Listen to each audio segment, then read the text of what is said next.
Welcome to your daily 49ers update. I'm Rob Stats Guerrera. Here is what's happening. The vibes are not great with the 49ers right now, but they may have the perfect opponent coming to town in the Dallas Cowboys. Just listen to how Nick Bosa reacted when he was asked about that. How have you grown in appreciation of the Niners-Cowboys rivalry since your rookie year to now?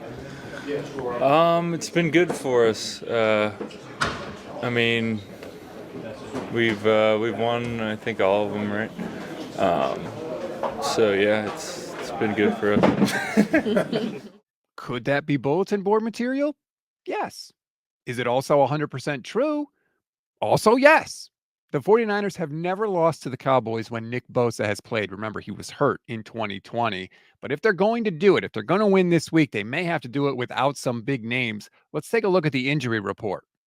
6 players did not participate in practice on Wednesday. Kevin Givens, groin; Juwan Jennings, hip; George Kittle, foot; Jake Moody, ankle; George Odom, knee; and Deebo Samuel, wrist slashed, recovering from pneumonia hospitalization. 3 players were limited: Bosa with an elbow, Conley with an ankle, and Jordan Mason with the shoulder. For what it's worth, Nick Bosa said he originally hurt the elbow in week 2 against the Vikings, and it's just a bruise. He aggravated it a little against the Chiefs. He says he's going to be fine. Let's hope that's all that is. Despite all the adversity, however, Kyle Shanahan says he is not panicking just yet. We've been in this situation before where not everything's going perfect and you're a little backs against the wall. But our group, our culture, it's never really been an issue. I've never had to make a big deal about stuff. And anytime that there is, I'll call guys in and address it. But our team's we know each other pretty well. I think they know me pretty well. And we got a group, a bunch of good people that don't blame each other and know what you got to do after stuff like this. There's only one thing. You can sit and talk and evaluate all this stuff, or you can get to work and find a way to be better the next week.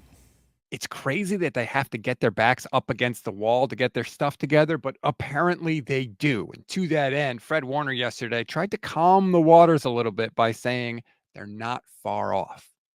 I think about what our team needs right now, and that's what the process of going through it right now is, and trying to figure that out. But it's not these grandiose fixes, that people probably think is going on, kumbayas or whatever you want to call it. It's just small differences that make small changes that make the biggest difference.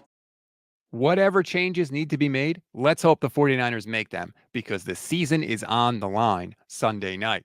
Now, a little bit of housekeeping before we move on. The Niners promoted practice squad defensive tackle Evan Anderson to the active roster. They put Brandon Ayuk on IR. Anderson's played well in 2 games this season, so hopefully he flashes a little bit. The Niners also added to the offensive line. They signed Dieter Esselin, a center who was with the Texans last season, so he obviously knows the 49ers system well. Hopefully that will lead to less of a learning curve as he transitions to the 49ers.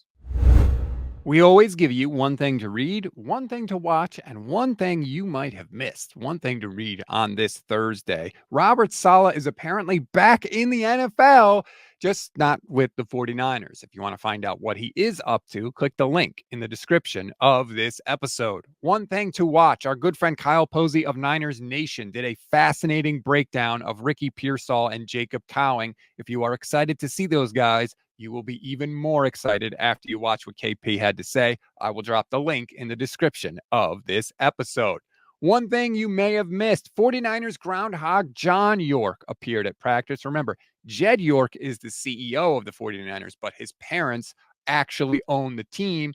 They decide who gets hired, who gets fired. Now, look, maybe it means Kyle Shanahan is on the hot seat. Maybe it means he wanted to be in town to watch the Cowboys. Who knows? But it happened, so I'm telling you about it.